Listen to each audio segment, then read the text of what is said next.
I returned from Singapore after 10 years apart, dreaming of surprising my daughter Hannah and meeting my 4-year-old granddaughter Grace in the beautiful Denver home I bought them.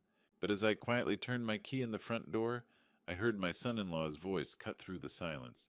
"Clean that mess up faster, or you'll get another beating tonight." I froze. Through the doorway, I saw Hannah on her hands and knees, picking up shattered dishes with trembling fingers, wearing a dirty apron that read, "Hamilton Family Property." They dared to treat my daughter like this, I would make them pay. My name is Jacob Bennett, and this is the story of how I stood up to protect my little girl. Before I share this powerful story about family and justice, comment below with your location and current time. I'm curious to know if you're listening during your morning coffee or winding down for the night. 10 years of working in Singapore's tech industry had been worth every sleepless night. I'd built data centers under that relentless tropical sun, saved every dollar, all for this moment. Coming home to surprise Hannah and finally meet Grace face to face. The Denver streets looked exactly as I remembered as my taxi pulled up to the house on Cherry Creek Drive. Same red brick facade, same white picket fence, same oak tree where Hannah used to climb. This was the house I'd bought for her before leaving for Singapore, my gift to ensure she'd always have a safe place to call home. I stood on the sidewalk, hands trembling as I pulled out my key. Hannah had no idea I was coming. This was going to be the surprise of a lifetime. The front door opened silently. I stepped inside, grinning as I prepared to call out, "Surprise!" But the word died in my throat when I heard a man's voice from the living room. "Clean that mess up faster or you'll get another beating tonight." My blood turned to ice. Through the hallway I saw Hannah on her hands and knees, scrubbing vomit from the hardwood floors. She wore a dirty apron with words that made my stomach lurch. "Hamilton Family Property." My daughter labeled like she belonged to them. Suddenly Huxley's demeanor shifted completely. His face transformed from cruel anger to a bright smile as he strode toward me with arms outstretched. "Dad, welcome home," he exclaimed with false warmth. "What a wonderful surprise. Hannah was just helping with some housework. You know how she is, always wanting to pitch in." Hannah scrambled up quickly, untying the degrading apron and shoving it behind a couch cushion. Her movements were frantic, desperate. "Dad," she said, forcing a smile that didn't reach her eyes. "I'm fine, just tired." A small figure peeked out from behind Hannah's legs, Grace seeing me in person for the first time. Her big brown eyes studied me with curiosity and fear. "Mommy," Grace whispered, "who is that man?" The words hit like a punch. Despite our video calls, I was still a stranger to her. I crouched to her level voice, gentle despite the turmoil inside me. "Hey, sweetheart, I'm your Grandpa Jacob. Remember me from our video calls? I've been working far away, but now I'm here to visit you and Mommy." Grace buried her face against Hannah's leg, overwhelmed. Hannah placed a protective hand on her daughter's head, and that's when I saw it, a dark purple bruise wrapping around Hannah's forearm. "Hannah," I started, but she quickly pulled her sleeves down, shooting me a look that screamed, "Not now." Huxley clapped my shoulder with practiced familiarity, warning in his eyes. "She's been a little clumsy lately," he said with a hollow laugh. "You know how women can be, always bumping into things." Something was very wrong. The confident daughter I'd left had become a frightened animal, constantly glancing at her husband for approval. My granddaughter, who should have been running into my arms, cowered behind her mother, like I was a threat. Standing in what should have been a joyful reunion, one thought crystallized with absolute clarity. I needed to find out what had happened to my family. And I had a sinking feeling the truth would be far worse than I could imagine. 3 hours later, I got my chance. Huxley left for a business meeting, though the whiskey smell suggested otherwise. Grace was napping, and the house felt different without his oppressive presence. Hannah sat at the kitchen table, staring at her hands. In the afternoon light, the bruises were even more visible, not just on her arms, but grip marks around her wrists. "Hannah," I said, gently pulling up a chair, "tell me about those bruises. Don't say you're clumsy. I raised you. You were the most coordinated kid on the block." She flinched, wrapping her arms defensively. "It's nothing, Dad. Just work accidents. I've been doing physical tasks, helping with renovations." Her voice wavered, avoiding my eyes. This wasn't my confident daughter who used to debate politics over Sunday dinner. I took her hand gently. "Hannah Rose Bennett," I said, using her full name like when she was little. "Remember what I promised the day you were born? I'd always protect you. That promise doesn't expire." The dam broke. her face crumpled, tears streaming. Her body shook as she collapsed into the frightened girl she'd become. "Oh, Daddy," she sobbed, using the name from childhood. "I messed up so bad. After Grace was born, I got sick. Really sick up here." She tapped her temple. "The doctor called it postpartum depression. I couldn't get out of bed some days. Couldn't take care of Grace. Huxley's family said they'd help take care of everything while I recovered." She wiped her nose, voice dropping to a whisper. "I was on heavy medication, Dad. Everything was foggy. I couldn't think straight. They kept bringing papers to sign. Insurance forms, they said. Medical authorizations. I signed whatever they put in front of me because I trusted them. My heart broke watching her relive this nightmare." "What kind of papers?" "Property transfer documents. Power of attorney forms. They said it was temporary, just until I was better. When the fog cleared, and I understood what I'd signed." She looked around the kitchen that should have been hers. "They told me I'd signed the house over, that I was now their live-in caregiver, working off the debt of their help." Rage built inside me, unlike anything I'd ever felt. These people had preyed on my daughter at her most vulnerable moment. They said if I didn't obey, if I tried to leave, they'd prove I was unfit and take Grace away. Her voice broke completely. "So I stayed. I've been their servant in my own home for 3 years, Dad." She walked to a kitchen drawer, pulling out a thick manila folder. "I kept everything. Medical records, the papers I signed, everything. I kept hoping someday someone would help me understand what really happened." As I opened that folder, one thought echoed. They had made the biggest mistake of their lives when they decided to mess with Jacob Bennett's daughter. That night, I spread Hannah's medical records across the kitchen table like a detective working a case. What I found made my blood run cold. The dates told a story of systematic exploitation that was even worse than I'd imagined. Hannah had signed the property transfer documents on March 15th.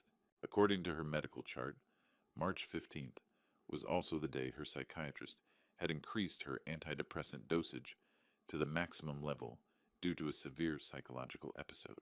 The next morning, I drove straight to Denver General Hospital, where Hannah had received treatment. Dr. Patricia Morrison, her former psychiatrist, agreed to meet with me after I explained the situation. "Mr. Bennett," Dr. Morrison said, pulling Hannah's thick file from her cabinet, "I remember your daughter very well. Her case was one of the most severe postpartum depression episodes I've ever treated." She flipped through pages of notes, her expression growing more troubled. "During March of that year, Hannah was barely functional. We had her on sertraline, lorazepam, and quetiapine, heavy medications that severely impair cognitive function and decision-making ability." "What does that mean in practical terms?" I asked, though I was already dreading the answer. "It means she was in no condition to make any legal decisions whatsoever. The medication levels we prescribed would have left her confused, disoriented, and highly suggestible. She shouldn't have been signing birthday cards, let alone property documents." Dr. Morrison called in Rebecca Walsh, the nurse who had worked most closely with Hannah during her treatment. Rebecca's face darkened when she heard what had happened. "Oh my God," Rebecca said, shaking her head. "I remember those days clearly. Hannah was so heavily medicated that some days she couldn't even recognize her own mother when she came to visit. She would stare at people like she was looking through fog. I specifically remember one afternoon when she tried to sign her name on a get well card from her church group," Rebecca continued. "Her handwriting was so shaky and illegible that we had to help guide her hand. There's no way she could have understood complex legal documents." Dr. Morrison pulled out Hannah's medication log, pointing to the dates with her pen. "Look at this timeline, Mr. Bennett. March 10th through March 20th was her absolute worst period. We were considering hospitalization because she was barely responsive to verbal commands. And they had her sign legal papers during this time." I asked, my voice tight with rage. "If what you're telling me is true, then what they did was not just morally reprehensible. It was legally invalid," Dr. Morrison said firmly. "A person under this level of psychiatric medication cannot give informed consent for anything, especially something as significant as property transfer." Rebecca nodded emphatically. "I'd testify to that in court.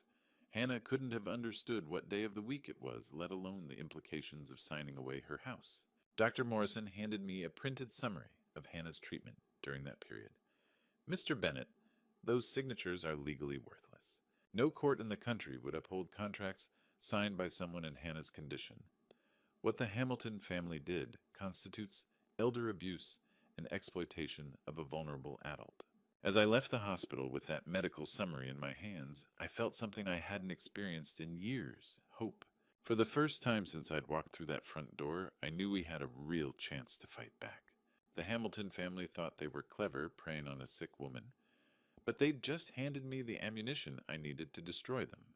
Armed with Dr. Morrison's medical summary, I knew I needed professional help. A quick internet search led me to the law offices of Webb and Associates specialists in elder abuse and exploitation cases. Caroline Webb had a reputation for taking down powerful families who preyed on vulnerable people. Her downtown Denver office occupied the 15th floor of a glass tower with panoramic views of the Rocky Mountains. Caroline herself was a woman in her early 50s, with silver hair pulled back in a sharp bun and eyes that missed nothing. "Mr. Bennett," she said, gesturing to a leather chair across from her mahogany desk, "tell me about your daughter's situation. Don't leave out any details, no matter how small they might seem." I laid out everything: the degrading apron Hannah's postpartum depression, the suspicious timing of the document signings, and Dr. Morrison's medical assessment. Caroline took notes on a yellow legal pad, occasionally asking pointed questions about dates and witnesses. When I finished, she leaned back in her chair, tapping her pen against her lips. "Mr. Bennett, this is textbook exploitation of a vulnerable adult. What the Hamilton family did isn't just morally despicable, it's a federal crime." She spread Hannah's medical records across her desk, cross-referencing them with photocopies of the property transfer documents I'd brought. "Look at this timeline. Your daughter signed away a $400,000 house while she was so heavily medicated she couldn't recognize her own mother.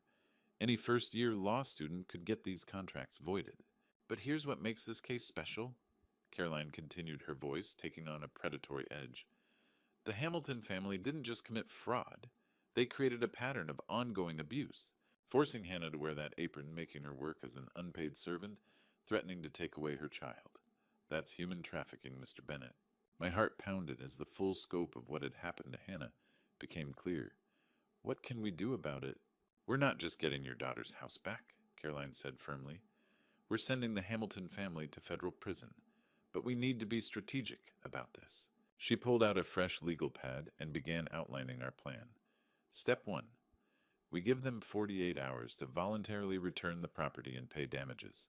Some families get scared and settle when they realize they're caught. Step 2. If they refuse, we file both civil and criminal complaints simultaneously.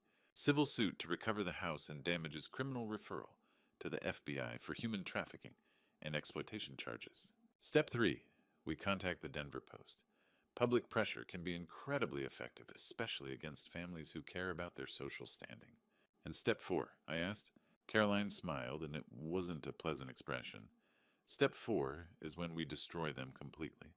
Asset forfeiture, prison sentences, and civil judgments that will bankrupt them for generations." She stood up and extended her hand. "Mr. Bennett, I've been practicing law for 25 years, and I've never seen a case with stronger evidence. The Hamilton family picked the wrong victim when they targeted your daughter." "What do we do first?" I asked, shaking her hand. "Tomorrow morning, you and I are going to pay them a visit. We'll give them a chance to surrender peacefully. If they're smart, they'll take it." Her eyes glittered with anticipation. "If they're not, we'll teach them what happens when you mess with Jacob Bennett's family." Walking out of that office, I felt more powerful than I had in years. The Hamilton family was about to discover that their biggest mistake wasn't just exploiting my daughter. It was doing it while her father was still alive to fight back. The next morning, Caroline and I drove through the gates of the Hamilton estate in Cherry Hills Village. The mansion loomed before us. 3 stories of Colorado sandstone with towering columns displaying wealth built on exploitation. A butler led us through marble hallways lined with oil paintings of Hamilton ancestors. William Hamilton waited in his mahogany study, seated behind a massive desk. He was 70-something with silver hair and the soft features of inherited privilege. "Mr. Bennett," he said with outrising voice dripping condescension, "I understand you have concerns about your daughter's living arrangements. Hannah is very happy working for our family." "Working," I said, rage-controlled but visible. "You mean being your unpaid slave in her own house?" William laughed coldly. "You're nobody, Bennett. My family has owned this city for 4 generations. We have judges, politicians, and police commissioners in our pocket. You think one old man can threaten us?" Caroline stepped forward, placing a thick folder on his desk. Mr. Hamilton, I'm attorney Caroline Webb. These are your daughter-in-law's medical records from Denver General, along with expert testimony from her psychiatrist. She opened the folder precisely. On March 15th, Hannah signed property documents while under maximum dose psychiatric medications. Dr. Patricia Morrison states Hannah was so heavily medicated she couldn't recognize her own mother. William barely glanced at the documents. Hannah signed voluntarily. We have witnesses. You exploited my daughter's mental illness. I leaned forward. That's a federal crime, Hamilton. Human trafficking exploitation of a vulnerable adult fraud. Uncertainty flickered in William's eyes. He picked up the medical records, his confidence cracking as he read Dr. Morrison's assessment. This is ridiculous, he blustered, voice lacking conviction. Hannah needed help. We provided it. She's grateful. Caroline smiled like a shark. Grateful, is that why she wears an apron saying Hamilton family property? Why your son threatens to beat her? William's face flushed red. How dare you come into my home making these accusations? I'll have you arrested for harassment. Call the police, Caroline said calmly. I'd love explaining how your family held a mentally ill woman as an unpaid servant for 3 years. Huxley burst in, face twisted with rage. Dad, why are we talking to these people? Let me handle this the way we handle all our problems. Caroline didn't flinch at the threat. Mr. Hamilton, you have 48 hours to return Hannah's house and pay $1 million in damages. If you refuse, we file civil and criminal complaints with the FBI. William stood slowly, hands shaking with fury. You just declared war on the wrong family, Bennett. We'll destroy you and that pathetic daughter of yours. You already tried, I said, standing to face him. But you made one crucial mistake. You left me alive to fight back. Walking out, Caroline squeezed my arm. Perfect.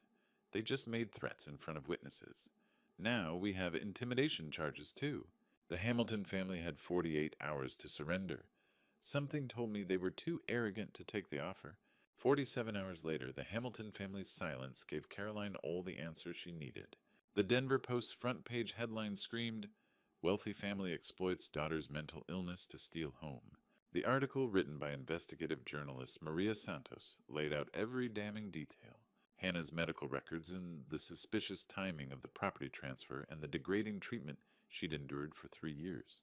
The accompanying photo showed our modest house on Cherry Creek Drive, next to the Hamilton mansion, a visual representation of David versus Goliath.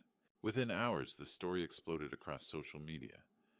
Justice for Hannah began trending on Twitter, with thousands sharing their own stories of elder abuse and exploitation. Local news stations picked up the story, camping outside both our house and the Hamilton estate. My neighbor, Mrs. Rodriguez, knocked on our door that afternoon with a casserole and tears in her eyes. Jacob, I had no idea what Hannah was going through. The whole neighborhood is talking about it. Everyone wants to help. The outpouring of support was overwhelming. A GoFundMe page appeared overnight, raising money for Hannah's legal expenses. The Denver Women's Shelter offered counseling services. Even strangers stopped me on the street to express their outrage at what the Hamilton family had done.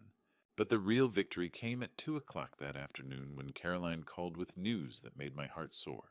Jacob, get down to the courthouse immediately, she said, barely containing her excitement. Judge Elizabeth Barnes just granted our emergency injunction. Hannah gets her house back today.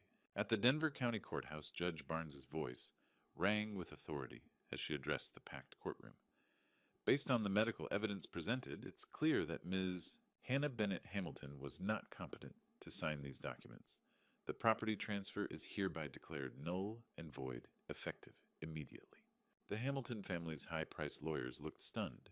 William Hamilton's face turned purple with rage, while Huxley had to be physically restrained by courthouse security when he started shouting threats.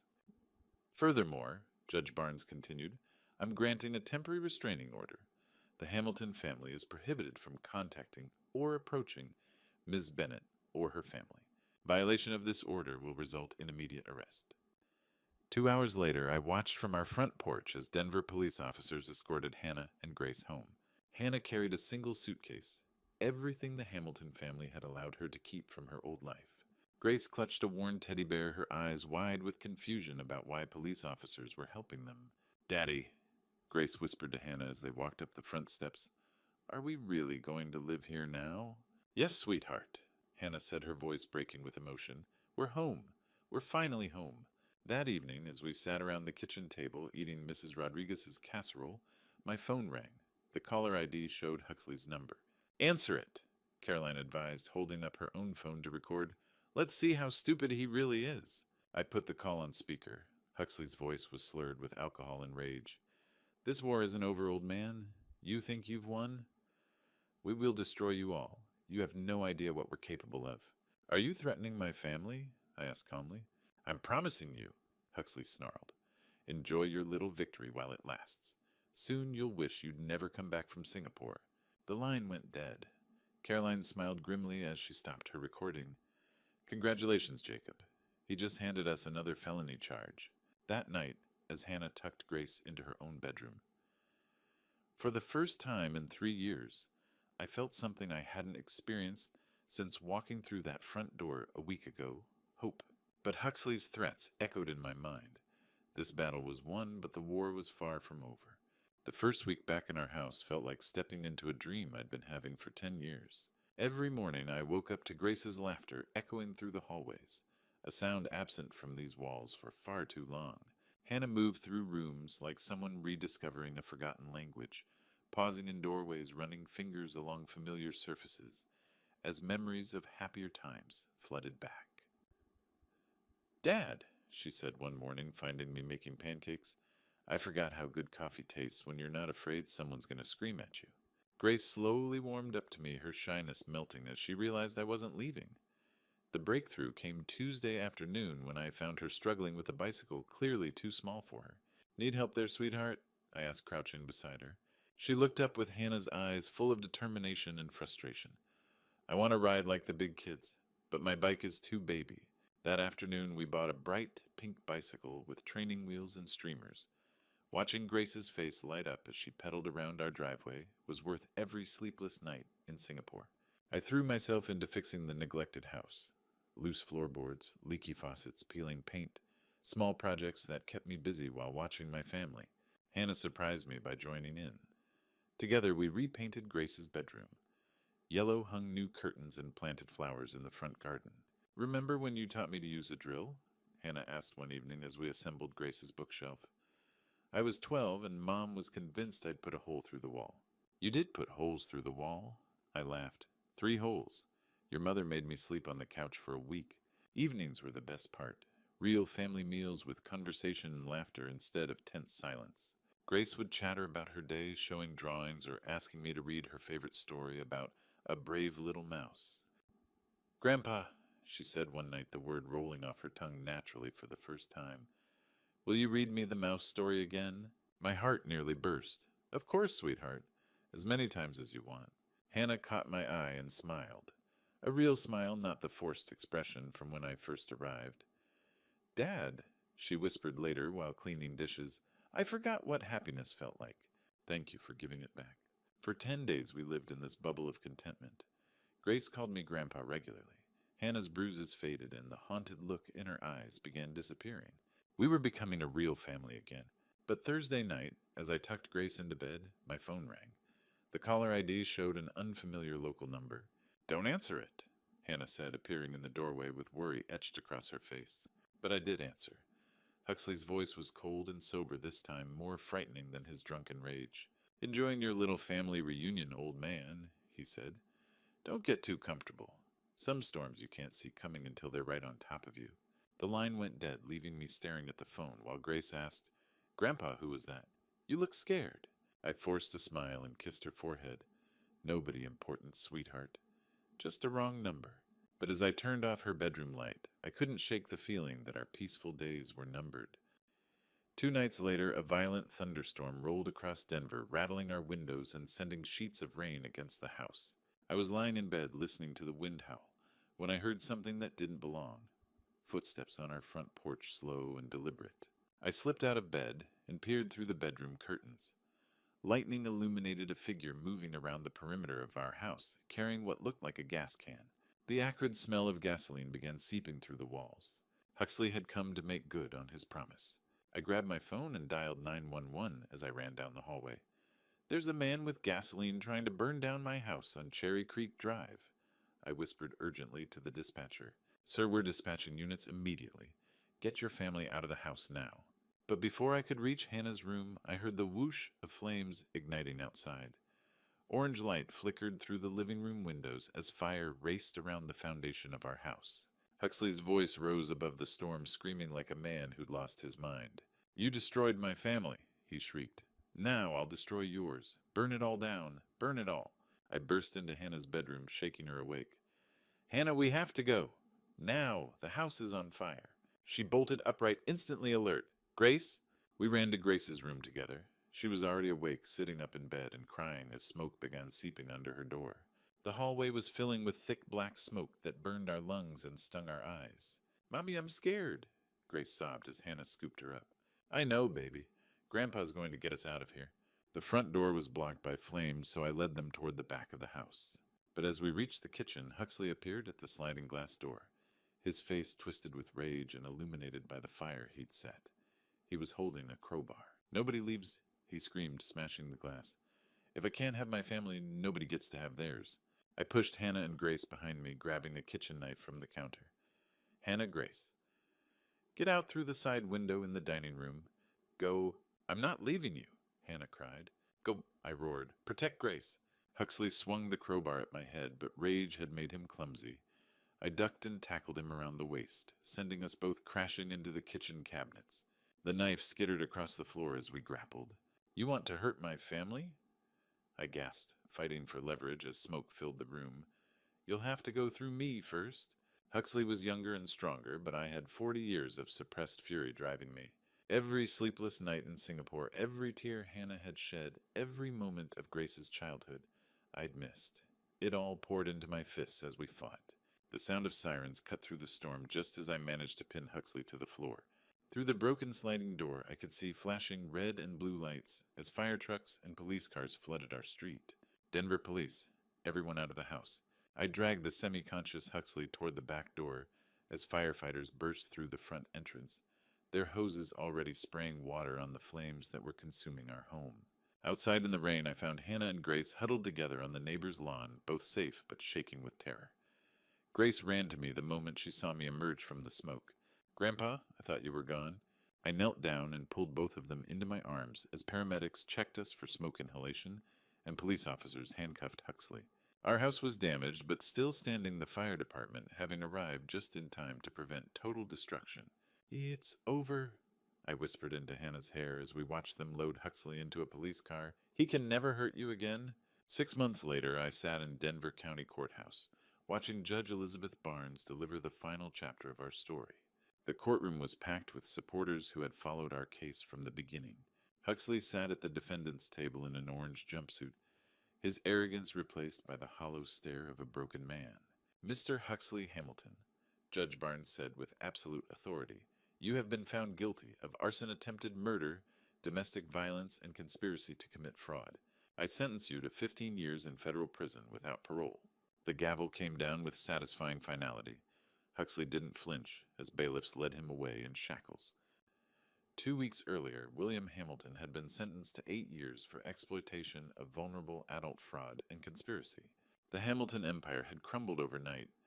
Assets, frozen properties seized their names synonymous with shame. Caroline squeezed my hand. It's over, Jacob. They can never hurt anyone again. The court-ordered restitution was substantial. The Hamilton family paid $2 million in damages. Compensation for the stolen house, Hannah's unpaid labor, emotional trauma, and fire damage. Their mansion cars and business assets were liquidated to pay what they owed us. We used the money to rebuild from the ground up. The new home had bigger windows, a modern kitchen, and a spacious master suite, where I'd moved my belongings from Singapore because I wasn't going anywhere. Dad Hannah had said when I announced I was moving to Denver permanently, "Are you sure you worked so hard in Singapore?" "My life isn't in Singapore," I'd replied. "My life is wherever my family is." The best addition was Grace's backyard playground, with swing set slide and sandbox. Every evening I'd push her on swings while Hannah tended her flower garden. Hire Grandpa. Grace would squeal her laughter, echoing across the neighborhood. At 5 years old, Grace had grown into a confident, joyful child who knew she was loved and protected. She called me Grandpa naturally and insisted I read her the brave little mouse story every night.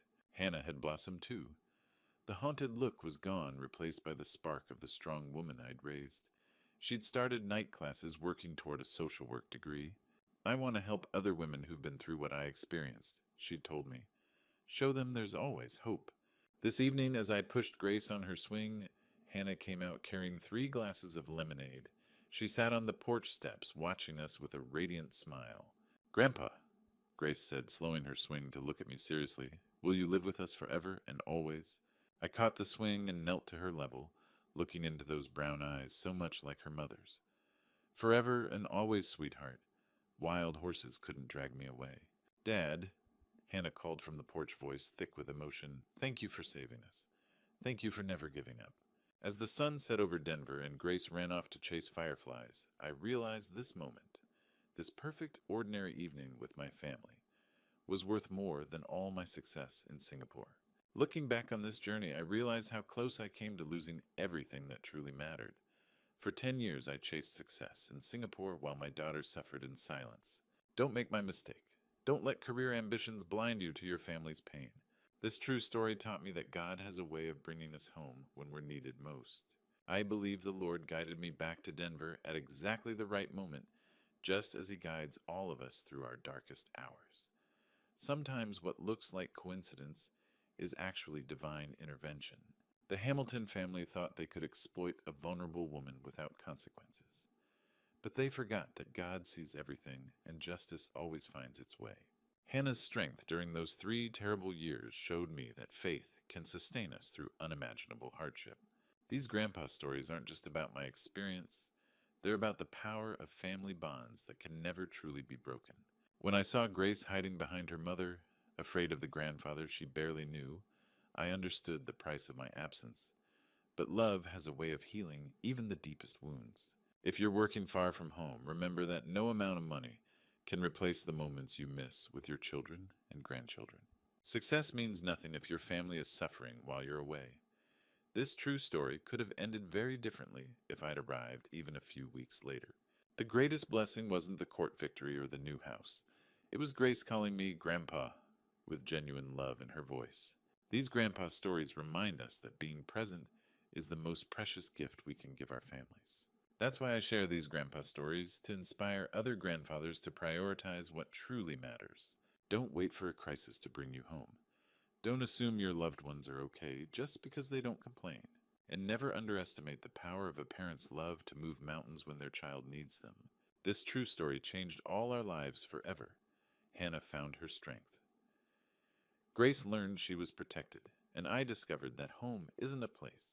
It's the people who love you unconditionally. If this story touched your heart, please share your own family experiences in the comments below.